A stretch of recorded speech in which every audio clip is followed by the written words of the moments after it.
Depuis longtemps, l'identité nationale canadienne est liée aux paysages vastes et variés qui définissent notre pays, d'un océan à l'autre. Nos paysages sauvages, à la faune riche et variée, sont une source d'inspiration, de fierté et d'émerveillement. Pourtant, derrière ce décor idyllique se profile une crise cachée. Ici, au Canada, plus de 2000 espèces de végétaux et d'animaux risquent de disparaître de la nature. Il faut prendre des décisions déterminant les siècles à venir avant qu'il ne soit trop tard. Agirons-nous à temps ? Et que risquerait notre espèce si le tissu délicat de la biodiversité se déchirait à force d'être malmené ?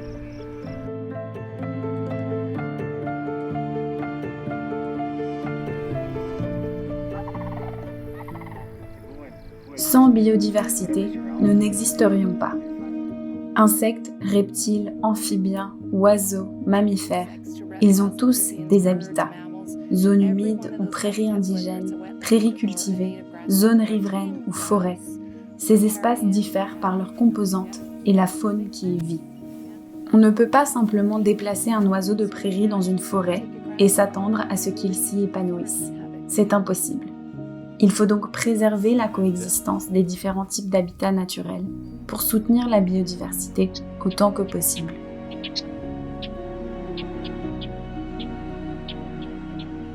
La riche diversité de la vie sur Terre est la caractéristique la plus complexe de notre planète. Chaque organisme vivant joue un rôle essentiel dans la production de l'air que l'on respire, de l'eau que l'on boit et de la nourriture que l'on mange. On peut voir la biodiversité comme un filet de sécurité offert par la nature. Plus le système est diversifié et finement équilibré, plus notre planète reste saine et durable. Le Canada est encore un pays sauvage. On a encore de vastes étendues de nature. L'agriculture, elle, se pratique surtout dans la bande sud du pays, là où les sols sont les plus fertiles. Et il se trouve que c'est aussi là qu'on retrouve la majorité de notre biodiversité.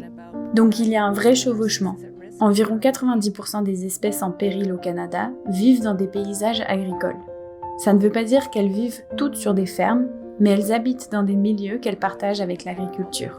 Donc si on regarde les types de production agricole qu'il y a au Canada, il y a les cultures en rang, qui sont assez intensives, on sème et on récolte chaque année, mais les cultures pérennes, comme les champs de foin qu'on coupe puis qu'on laisse repousser, ou les pâturages pour le bétail, sont beaucoup plus extensives. Et plus la production est extensive, plus elle soutient la biodiversité. Je ne pense pas qu'on puisse dire « il faut nourrir les gens, donc il faut absolument pratiquer une agriculture intensive ». Je pense qu'il existe une approche beaucoup plus nuancée. D'abord, il faut mieux gérer le gaspillage alimentaire. Si on réussit à le réduire vraiment, on n'a pas besoin de cultiver plus de terre. Une certaine intensification est peut-être nécessaire, mais on n'a pas besoin d'intensifier l'ensemble du paysage agricole canadien. On peut et on doit adopter une approche équilibrée. Et c'est un point essentiel. Les producteurs qui maintiennent des pratiques agricoles plus extensives rendent en réalité un service public et en tant que société, on doit le reconnaître. Entre 2016 et 2021, le Canada a perdu 1,3 million d'acres de terres naturelles pour pâturage. Cette situation est souvent attribuée aux pressions externes exercées sur les agriculteurs. Météo imprévisible, volatilité des marchés et pénurie de main-d'œuvre dans l'industrie bovine.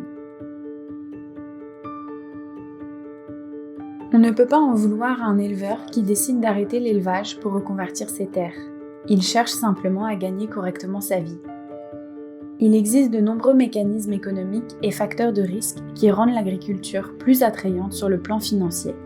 Elle comporte moins de risques et bénéficie de plus de programmes de soutien, comme les assurances récoltes. Toutes ces pressions que subissent les éleveurs rendent d'autant plus admirable la détermination de ceux qui continuent à préserver leurs terres. Parce que c'est un métier risqué et ils sont constamment sous pression. Les terres agricoles du Canada, qu'il s'agisse de culture ou de pâturage pour le bétail, couvrent environ 6% du territoire. Ces terres agricoles, avec leurs zones humides, forêts, prairies et cours d'eau, offrent un habitat essentiel à de nombreuses espèces, certaines en dépendent entièrement pour survivre. Malheureusement, la capacité globale de ces terres agricoles à accueillir la faune diminue rapidement en raison de la conversion des terres en culture, mais aussi de la construction de routes, de villes et d'autres infrastructures humaines. La perte d'habitat est la plus grande menace pour toutes les espèces.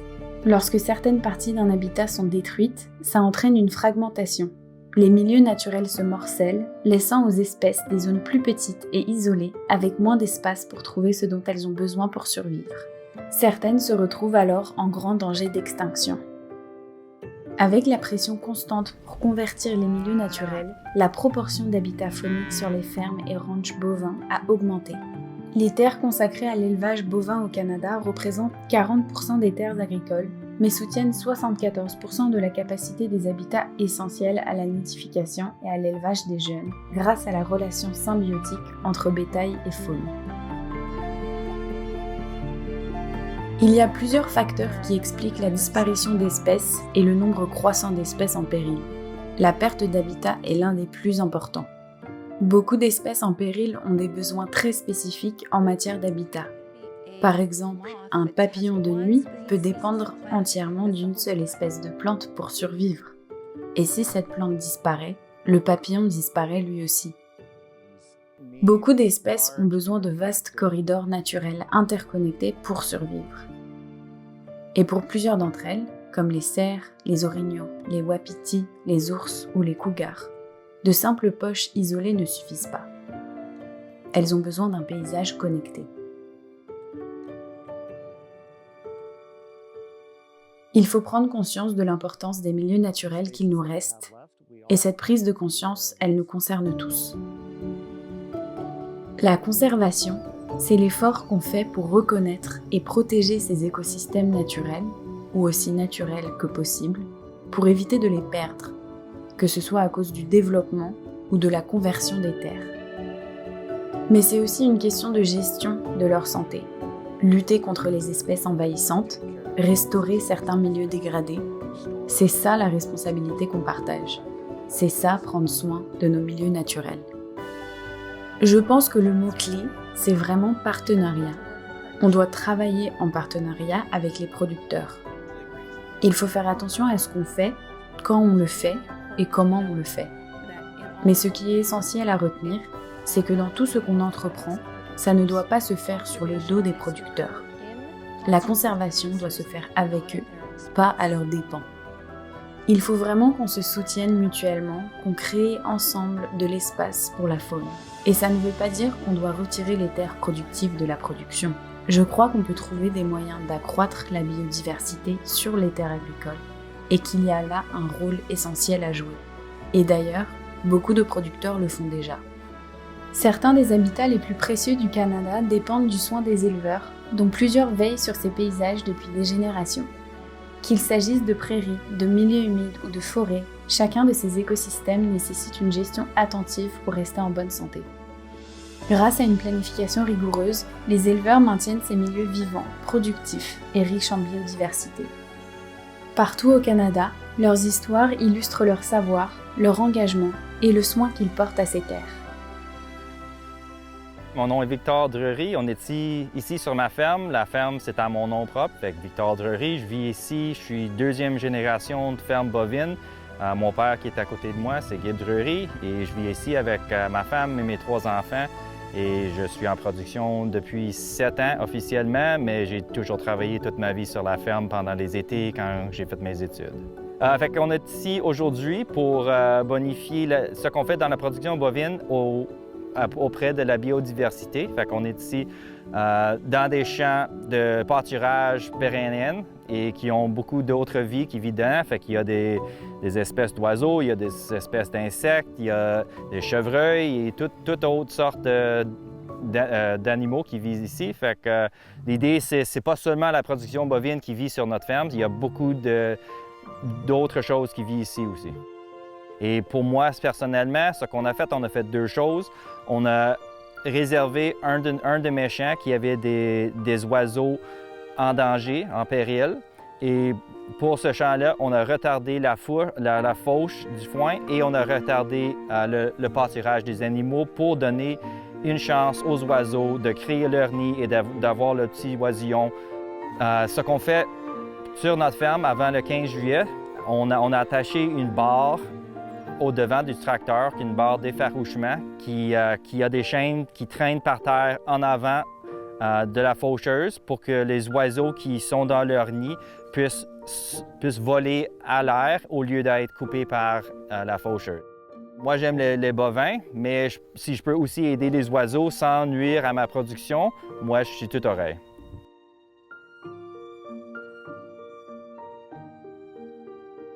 Ce n'est pas juste chez moi et pas seulement l'endroit où j'ai la chance d'avoir mon entreprise. C'est un endroit où je peux vraiment sentir que je fais partie de l'écosystème. Quand je parle d'environnement, je parle des petits écosystèmes tout autour de nous, comme ce marécage ici. C'est un écosystème différent de celui qu'on trouve là-haut sur la colline. Et tout ça, ça crée la vie, que ce soit les insectes qui rampent au sol, les larves dans l'eau, les coyotes, les cerfs. Chacun a besoin d'un environnement particulier, d'un écosystème pour vivre. Et c'est ça qui fait que la vie continue. C'est comme ça que cette planète s'est formée. Chaque être vivant a un rôle à jouer sur cette terre. La faune s'autorégule sans qu'on ait à trop intervenir. C'est un cercle, croissance, puis retour à la terre. La plante, elle pousse, puis elle retourne à la terre pour créer la vie. L'important, c'est de laisser la terre s'occuper d'elle-même et elle prendra soin de toi. C'est comme ça que les Premières Nations ont toujours vécu. Je pense qu'avec des espèces comme les grands ongulés ou les prédateurs, c'est plus facile pour les gens de comprendre leur importance dans le paysage. Mais ce petit scarabée joue un rôle essentiel pour un oiseau chanteur, qui lui-même joue un rôle essentiel pour un faucon, qui lui aussi est essentiel. On ne peut pas isoler la disparition d'une espèce sans en voir les conséquences pour nous tous et pour l'environnement en général. Au lieu de penser en termes de maîtrise, de domination sur la nature, je me demande plutôt comment je peux travailler avec elle, avec mon bétail, pour imiter par exemple ce que les bisons faisaient depuis des centaines de milliers d'années, en façonnant ces magnifiques prairies qu'on a aujourd'hui. Je suis juste une toute petite partie d'un écosystème immense et je me sens profondément responsable envers la terre et envers les animaux.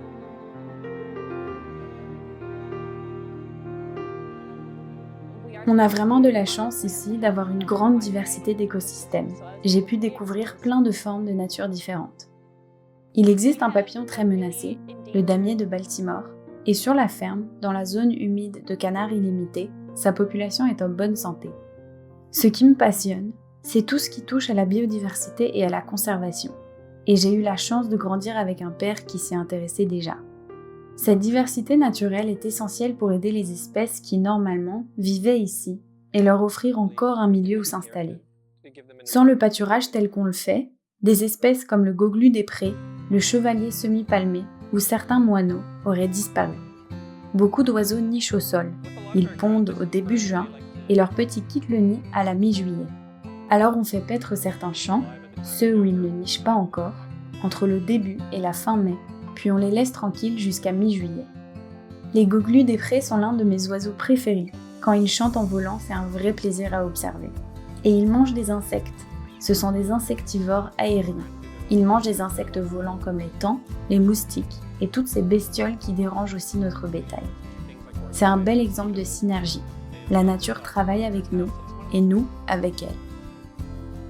Beaucoup de gens ne font pas forcément le lien entre les prairies et un écosystème en danger. Quand on pense à un écosystème menacé, on imagine souvent quelque chose de lointain, de très éloigné du Canada. Et pourtant, on a ici chez nous l'un des écosystèmes les plus menacés. Les prairies abritent plus de 60 espèces en péril au Canada. Et depuis 50 ans, les oiseaux des prairies connaissent un déclin plus rapide et plus constant que n'importe quel autre groupe d'oiseaux en Amérique du Nord. La chouette des terriers est une espèce emblématique des prairies. Elle est menacée partout au Canada. Et l'un de ses plus grands défis, c'est la perte d'habitat. Alors, dans le cadre du programme de rétablissement de la chouette des terriers au Manitoba, quand on travaille à restaurer les habitats, notre priorité, c'est de collaborer avec les éleveurs de bovins. J'ai 47 ans et quand j'étais enfant, je me souviens d'avoir vu une chouette sur le sol. Je m'étais dit, tiens, c'est bizarre, mais ça remonte à une trentaine d'années maintenant. Donc oui, elles étaient là, il y a déjà pas mal de temps. La chouette des terriers est la seule chouette d'Amérique du Nord qui niche dans le sol. Il y a des terriers naturels, creusés par un blaireau ou un renard par exemple, mais ceux qu'on installe dans les prairies s'appellent des terriers artificiels. Elles ont besoin d'une herbe bien rase, et comme ce sont des chouettes qui vivent au sol, elles ont beaucoup de prédateurs. Donc quand on travaille avec des éleveurs de bovins, on priorise les zones pâturées par le bétail. Il existe une vraie relation bénéfique entre le bétail et la chouette des terriers, et aussi avec beaucoup d'autres espèces des prairies, parce que plusieurs oiseaux de ces milieux nichent eux aussi dans le sol et ont besoin de prairies régulièrement pâturées. Sans le bétail, l'herbe pousse trop et finit par mourir. Les sources de nourriture disparaissent, sans animaux pour entretenir l'habitat. Tout ça fonctionne ensemble, souvent sans même qu'on s'en rende compte. Favoriser la biodiversité, accueillir ces espèces, c'est bénéfique pour tout le monde. C'est trop petit ça pour un coyote, ça doit être un terrier de renard. C'est un terrier d'une année précédente, très cool. On apprend les uns des autres. Ils développent un nouveau regard qui leur permet de repérer un gouglu des prés par exemple.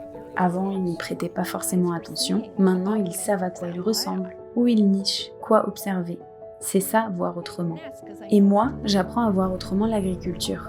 Plus je comprends les pratiques et les contraintes des producteurs, plus on peut ensemble trouver des solutions qui fonctionnent pour tout le monde. La biodiversité faunique n'est pas là parce qu'on a tout changé. Elle est là en quelque sorte par hasard, grâce à ce qu'on fait déjà. On conserve les mares, on protège les milieux humides, on garde les zones boisées et les parcours forestiers parce qu'ils offrent de l'ombre. Mais ils offrent aussi par la même occasion un habitat. Et les bovins se sont intégrés naturellement à ce système. On est en train de vivre une époque extraordinaire. La faune fait partie de nous, comme nous on fait partie d'elle. On avance côte à côte, souvent sans même le savoir. Les agriculteurs ne devraient pas avoir à porter tout ça seuls. C'est à nous, en tant que société, de les appuyer et de reconnaître vraiment leurs efforts. Alors que le chant des oiseaux des prairies s'éteint et que les traces du caribou s'effacent, une vérité se révèle au Canada. Chaque année, de nouvelles espèces animales et végétales s'ajoutent à la liste de celles menacées de disparaître à jamais. Pour freiner cette perte d'habitat et donner une vraie chance à notre faune, il faut une mobilisation collective. Ça demande une coalition d'éleveurs, de propriétaires terriens, spécialistes de la conservation, tous les paliers de gouvernement et chaque Canadien et Canadienne. Chacun doit reconnaître l'importance vitale de préserver nos espaces naturels. Dans cet engagement commun germe une lueur d'espoir. Non seulement pour protéger les habitats de la faune, mais aussi pour retisser le lien qui nous unit au monde naturel qui nous fait vivre.